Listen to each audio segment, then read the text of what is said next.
Commander James Hartley stood in the Celestial Selection Ceremony pavilion on Lyranthian, surrounded by dozens of human representatives gathered for an unprecedented diplomatic event. 3 years after first contact, the alliance between humanity and the Lyranthian Protectorate remained fragile. Princess Seraphine Vael had proposed a radical program to strengthen bonds. Arranged marriages between humans and Lyranthians, voluntary on both sides, designed to create personal connections transcending political treaties. The ceremony was elaborate. Hundreds of potential Lyranthian brides and human suitors gathered, with the princess presiding. The Lyranthians were beautiful, pointed ears, luminescent markings along their skin shifting with emotion, elegant features seeming impossibly perfect. Each bride was presented with genealogy, accomplishments, and social standing announced formally. The humans, military officers, diplomats, scientists, were meant to choose partners who would elevate their status and strengthen the alliance. James watched with growing discomfort. It was less diplomatic bonding, more like a market. Then came the final presentation and the atmosphere shifted. A woman was brought forward, Lyranthian features but clearly different. Her luminescent markings were fainter, irregular, her ears slightly asymmetrical. The announcer's voice carried subtle disdain. Kira Nethra, born of mixed heritage, no formal house affiliation, educated but without distinguished accomplishments. The room went quiet with uncomfortable recognition. Mixed heritage meant human ancestry, unauthorized unions from early contact years. Such individuals occupied complicated social positions, not quite Lyranthian, not quite human, belonging to neither culture. Kira stood with forced composure while the crowd's judgment was palpable. No one approached her. Princess Seraphine approached James, the highest-ranking military officer present. "Commander Hartley, as our honored guest, you may choose first among the candidates. Any bride you desire, she will be yours if she accepts." It was an honor and a trap. Everyone expected him to choose someone prestigious. James looked across the assembled women, then back at Kira, standing alone, her markings betraying distress through subtle color shifts. "I choose Kira Nethra." The pavilion fell absolutely silent. The silence stretched before Princess Seraphine recovered. "Commander Hartley, are you certain? Perhaps you'd like more time to consider." "I'm certain, Your Highness, with the lady's consent." All attention shifted to Kira. Protocol required her verbal acceptance, but everyone knew she couldn't refuse. Declining would be social catastrophe. Kira's markings flickered: surprise, suspicion, fear, desperate hope. "I accept, Commander Hartley." After formal proceedings, they were given a private room for their first conversation, chaperoned, but allowed to speak freely. Kira sat stiffly, markings showing blue tones James's briefing identified as anxiety. "Why? You could have had anyone. Someone who would advance your career, someone beautiful and—" "You are beautiful," James interrupted gently. "I chose you because everyone was treating this like a political transaction, and you were the only person who looked as uncomfortable with that as I felt." Kira studied him with skepticism. "You must know that choosing me has damaged your standing.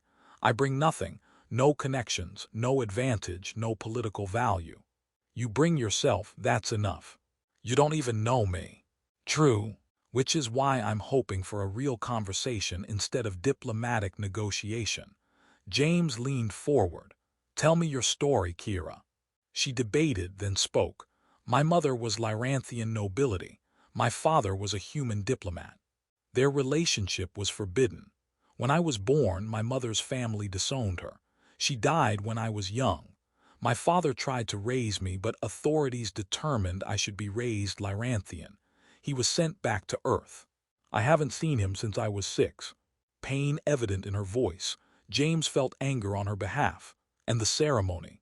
Princess Seraphine insisted all eligible women be included, regardless of social standing. She wanted to make a point about inclusivity. Kira's markings darkened to purple. What she didn't account for was that no one would actually choose me. I was symbolic inclusion while everyone selected people who actually matter. Well, someone chose you, and I'm not sorry. Kira looked achingly vulnerable. You will be.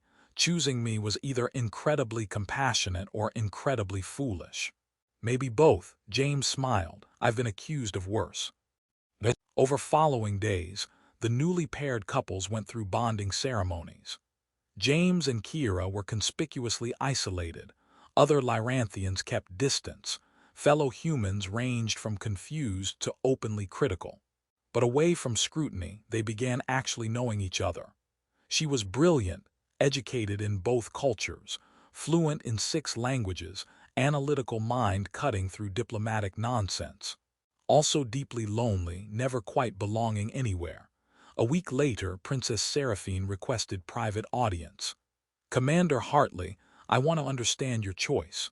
Was it truly compassion or deeper political game? James considered honesty. Your Highness, I'm not clever enough for deep games. I saw someone being treated as less than human, or less than Lyranthian, and it reminded me of things I don't like about my own species.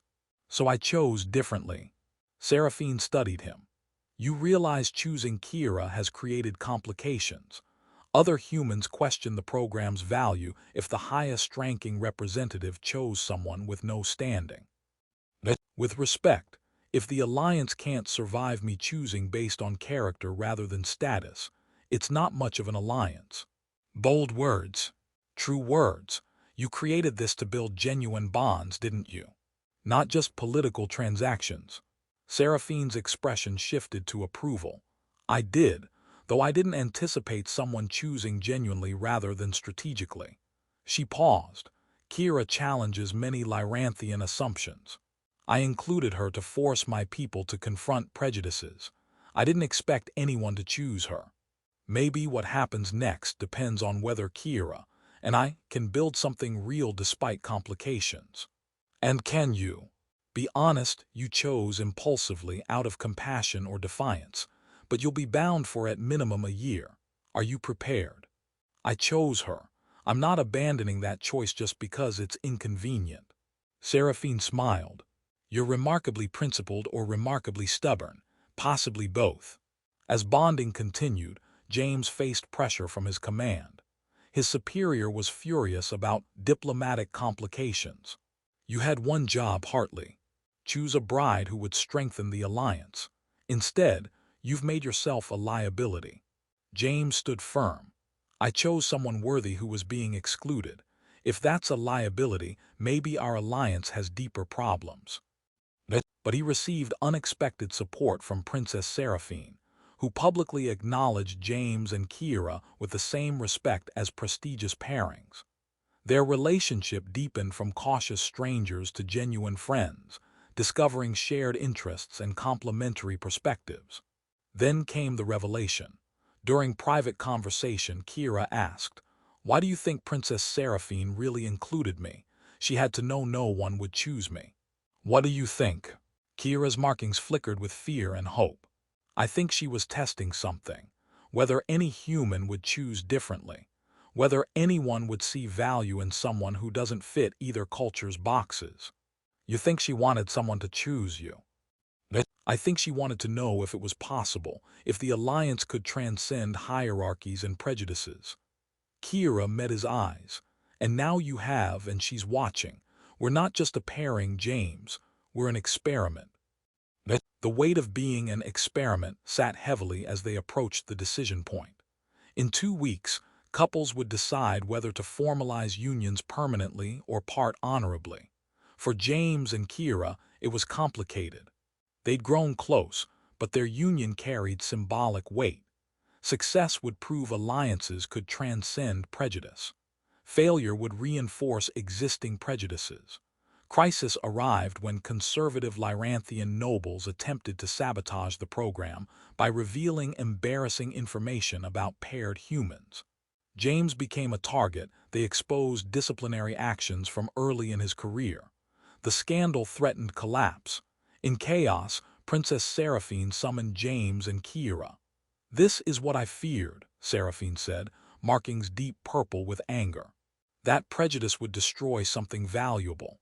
I need to know, are you committed or ready to abandon this now that it's inconvenient? Kira spoke first. I'm committed.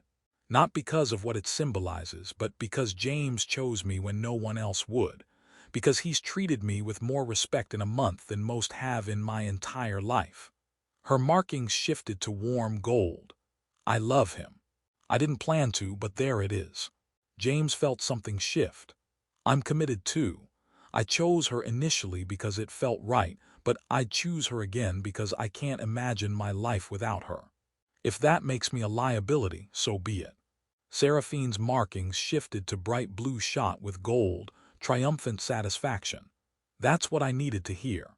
She activated a holographic broadcast to assembled courts, making an unprecedented announcement. She revealed her own mixed heritage. Her grandmother was human, a fact hidden for decades. I designed this program to challenge prejudices poisoning both our cultures. I included Kira hoping someone would choose her would prove value transcends bloodlines. Commander Hartley did, and now he's being punished. She leaned forward. If you reject him, you reject your own princess. And I will dissolve this program entirely rather than watch it maintain prejudices we should overcome. The broadcast ended. That was incredibly risky, James said quietly. Seraphine smiled. So was your choice. Sometimes risk is necessary. The aftermath was chaotic but transformative. The conservative faction was discredited. Other couples recommitted with new seriousness. James and Kira became symbols, proof the alliance could work when people chose character over calculation. Months later, after formalizing their union, they attended a success celebration. Seraphine approached privately. I should thank you, she said to James. You proved compassion and defiance aren't mistakes, they're exactly what we need. Was it really a test? Did you deliberately set me up to choose Kira? Seraphine's smile was enigmatic. I included Kira because she deserved inclusion. Whether anyone chose her was always their decision. Kira took James's hand. We could have failed. Instead, we proved that when someone chooses you, really chooses you for who you are, it gives strength to prove doubts wrong. Later at their home, Kira asked, do you ever regret it choosing me? The complications. James pulled her close. Every relationship has complications. Ours are just more public. But no, I don't regret it. Best impulsive decision I've ever made. It wasn't entirely impulsive. You saw something others didn't. I saw someone worth choosing. Someone brave enough to stand there knowing she'd be rejected but standing anyway. That's incredible strength. Kira's markings glowed warm gold. I'm glad you chose me, even if it was risky. Even if it could have been a huge mistake. It wasn't a mistake. It was the beginning of something real. They stood together. The human who chose compassion over strategy and the woman rejected by everyone else, proving that sometimes the most important choices defy expectations. The alien princess offered him any bride he desired, expecting strategic choice. Instead,